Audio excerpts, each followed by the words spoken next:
Chapter 45.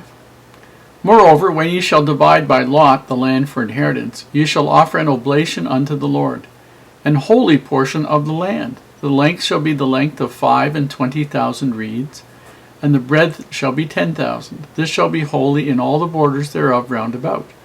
Of this there shall be for the sanctuary 500 in length and 500 in breadth, square round about, and 50 cubits round about for the suburbs thereof.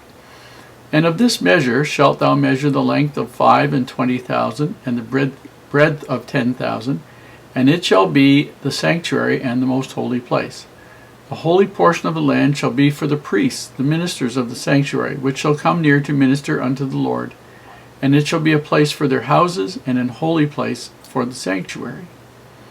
And the 25,000 in length, and the 10,000 of breadth shall be for the Levites, also for the Levites. The ministers of the house have for themselves for a possession for 20 chambers. And ye shall appoint the possession of the city 5,000 broad, and 25,000 long, over against the oblation of the holy portion. It shall be for the whole house of Israel.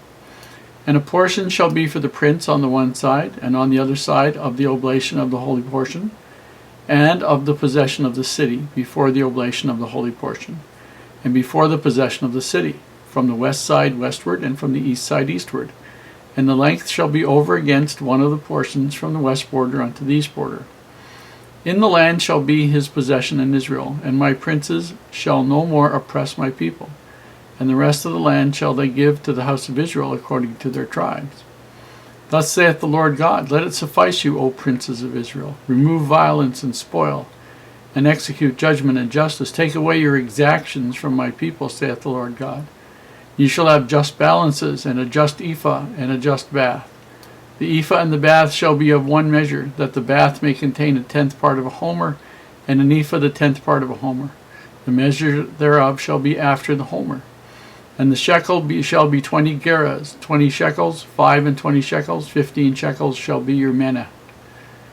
This is the oblation that ye shall offer, the 6th part of an ephah of an homer of wheat, and ye shall give the 6th part of an ephah of a homer of barley.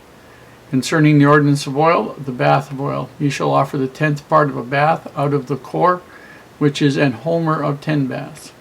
For 10 baths are an homer. And 1 lamb out of the flock, out of 200, out of the fat pastures of Israel, for a meat offering, and for a burnt offering, and for peace offerings, to make reconciliation for them, saith the Lord God. And all the people of the land shall give this oblation for the prince in Israel. And it shall be the prince's part to give burnt offerings, and meat offerings, and drink offerings in the feasts, and in the new moons, and in the Sabbaths. In all solemnities of the house of Israel he shall prepare the sin offering, and the meat offering, and the burnt offering, and the peace offerings, to make reconciliation for the house of Israel.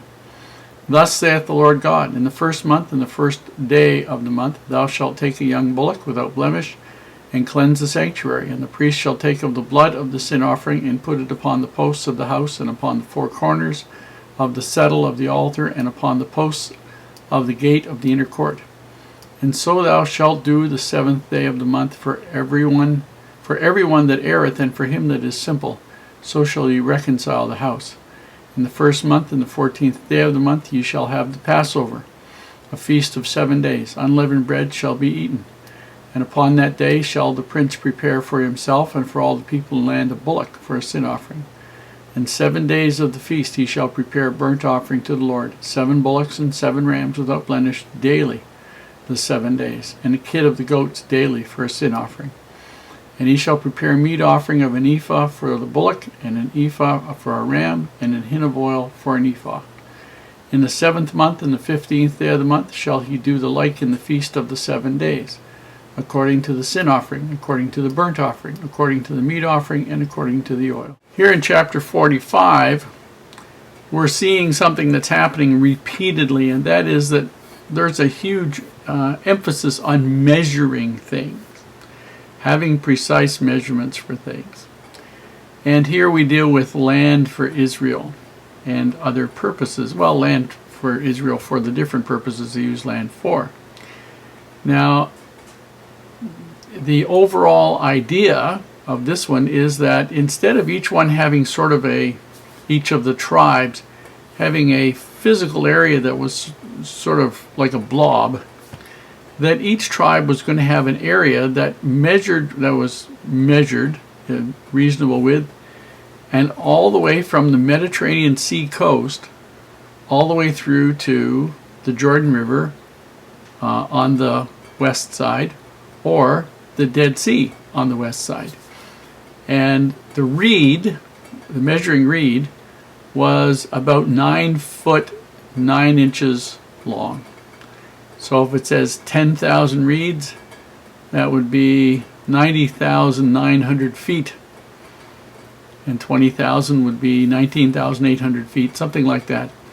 And that way, and in the center of that, there would be another smaller area, much measured out, for a city for that tribe, and for the Levites, and for the prince of that tribe. Each tribe had a prince, not a royal prince, but somebody that was a hereditary leader whose father had been one of the sons of Jacob, whose great-great-great-great-great-great-great-great-grandfather had been one of the sons of Jacob, whose name was changed to Israel, and he would be the senior son of that family, and the patriarch, I guess, would be another word to say, of that family.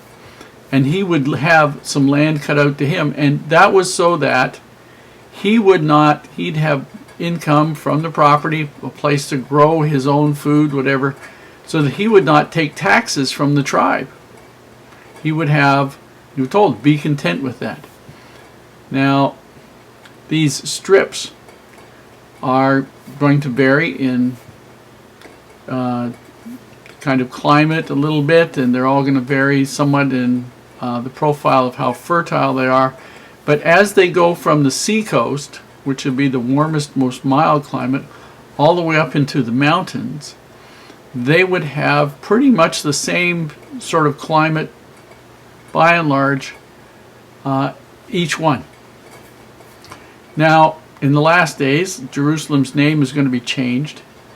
It's going to be, instead of being called Jerusalem, it's going to be called Jehovah, hyphen, in the middle there, Shammah, which being translated from the Hebrew means the Lord is there. And we'll find that out in Jeremiah chapter 48, verse 35. That's where that's mentioned. But I thought I'd mention it now because the name's going to be changed. It's going to be a little different in a few more verses.